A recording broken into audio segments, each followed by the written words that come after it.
গত বছরের না এবছরেও হর ঘর তিরঙ্গা কর্মসূচি ভারতবর্ষের সঙ্গে রাজ্যেও পালিত হবে। প্রতিটি ওয়ার্ড, প্রতিটি বাড়ি, প্রতিটি বাজারে স্বাধীনতা দিবসকে কেন্দ্র করে 3 দিন ব্যাপী জাতীয় পতাকা উত্তোলন নিয়ে আজকে পুর নিগমের কাউন্সিলর বৈঠকে আলোচনা হয়। পাশাপাশি MMNUP কার্যালয়ে পর্যালোচনা করা হয় আজকের এই বৈঠকে। পাশাপাশি নানাবিধ বিষয়ে আলোচনা হয় এই বৈঠকে। প্রসঙ্গত প্রতি মাসে এরকম কাউন্সিল বৈঠক অনুষ্ঠিত হয়।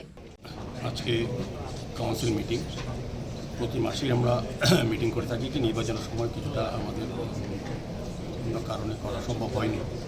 তো আজকে আমাদের কাউন্সিল মিটিং, আমাদের মধ্যে আছেন ডেপুটি মেয়র আছেন মনিকা মহোদয়া, বিভিন্ন জোনাল চেয়ারম্যান, MIC সদস্যগণ, মাননীয় কর্পোরেটরগণ এবং আমাদের কমিশনার ডক্টর শৈলজা চৌধুরী সহ বিভিন্ন আধিকারিকরা, বিভিন্ন স্টেট কমিশনাররা সবাই উপস্থিত আছেন। আলোচনার বিষয়বস্তু আজকে হচ্ছে হর ঘর তিরঙ্গা।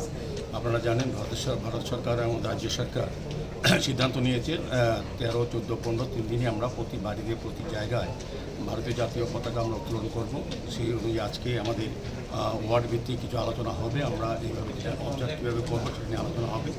পাশাপাশি আমাদের MMNUP যে কাজগুলি, এইসব কাজ নিয়ে শহরের উন্নয়নের সামগ্রিক চিত্র আমরা তুলে ধরবো। কর্পোরেশন মত বিনিময় হবে এবং আগামী পুজো মরশুমে যে আগরতলা শহরকে সুন্দর পরিচ্ছন্ন রাখা যায় এবং কিছু কাজ করা যায় সেই হিসেবে আমরা আজকে আলোচনা করব।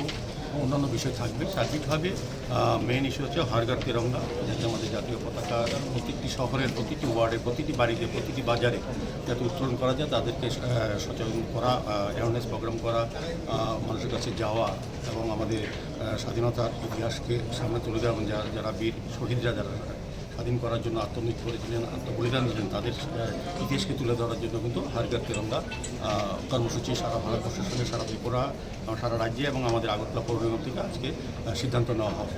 মূলত এই কারণে আজকের এই সভা এবং সার্বিক আগরতলা শহরে বিভিন্ন সমস্যা নিয়েও আলোচনা হবে।